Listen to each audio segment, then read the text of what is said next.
வணக்கம். வாழ்க மகிழ்வுடன் சிபிஎல்லின் சிந்தனை களம். தினம் ஒரு திரவியம் மனதுக்கும் உடலுக்கும்.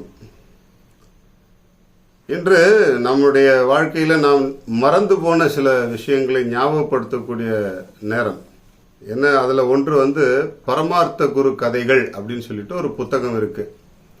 நீங்க நெட்ல கூட இருக்கு, யூடியூப்ல இருக்கு, நெட்ல இருக்கு, நிறைய இருக்கு.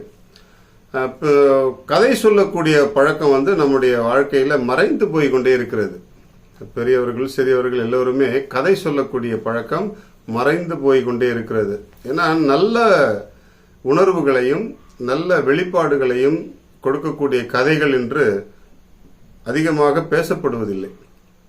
அதில் ஒரு சிறப்பான ஒரு கதை தொகுப்பு தான் பரமார்த்த குரு கதைகள். ஒரு குருவும் அவருடைய சீடர்களும் எவ்வளவு அறிவிலிகளாக இருப்பார்கள் அப்படிங்கிறதுக்கு ஒரு சிறந்த ஒரு உதாரணமாக அந்த கதை புத்தகம் இருக்கும்.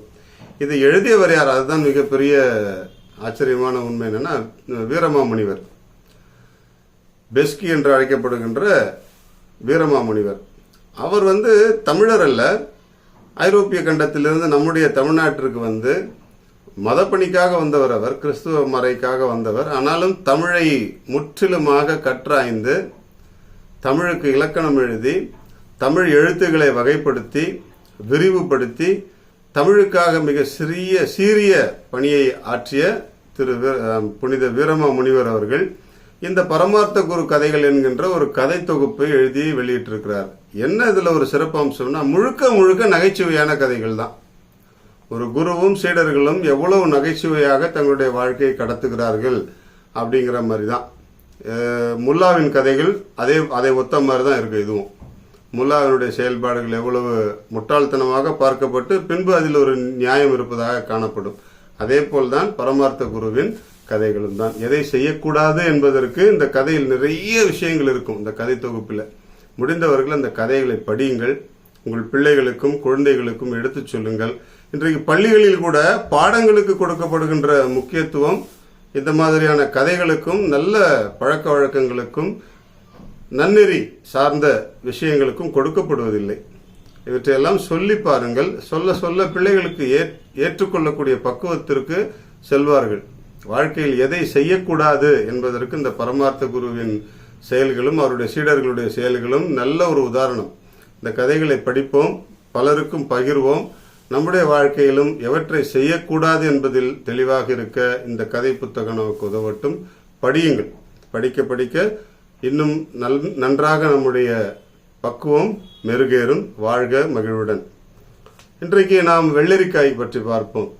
வெள்ளரிக்காயில் 95% நீர்ச்சத்து தான் இருக்கிறது. 95% நீர்ச்சத்து நிறைந்த வெள்ளரிக்காய் போல் வேற எந்த காயும் கிடையாது.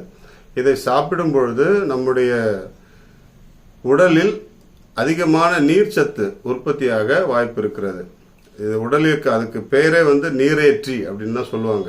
வெள்ளரிக்காய்க்கு தமிழில் அழகான ஒரு பெயர் என்னன்னா உடலில் நீரேற்றி. நம்ம உடல்நிலை சரியில்லைன்னா குளுக்கோஸ்லாம் ஏற்றுறோம் இல்லையா, உடலில் ட்ரிப்ஸ்லாம் ஏற்றுறோம்.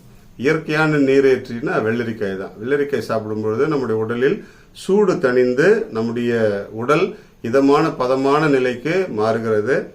எடை குறைப்பதற்கு உதவுகிறது. ஏன்னா அதுல நிறைய கலோரிகள் குறைவு. கொஞ்சமா நிறைய வெள்ளரிக்காய் சாப்பிட்டா கூட வயிறு நிறைஞ்ச, கொஞ்சம் சாப்பிட்டோன்னு வயிறு நிறைஞ்ச மாதிரி ஆயிடும்.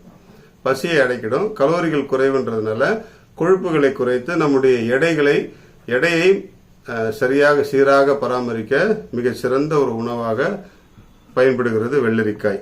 அதனால மலச்சிக்கல், வயிற்று மந்தம், ஒவ்வாமை இவற்றையெல்லாம் தீர்ப்பதற்கு வெள்ளரிக்காய் மிக சிறப்பான ஒரு உணவு. அதை தவிர்த்து இதுல சோடியம், கால்சியம் போன்ற தாதுக்கள் அதிகமாக இருக்கிறது. பொட்டாசியம், அந்த தாதுவும் அதிகமாக இருக்கிறது. இவற்றெல்லாம் தேடி தேடி மருந்தா சாப்பிட்டுட்டு இருக்கிறோம். ஆனா வெள்ளரிக்காயை சாப்பிட்டா இவ்வளவு பலன்கள் இருக்கு. நாம் வெள்ளரிக்காய் சாப்பிட்டு வெற்றியாளர்களாக மாறுவோம். வாழ்க மகிழ்வுடன்.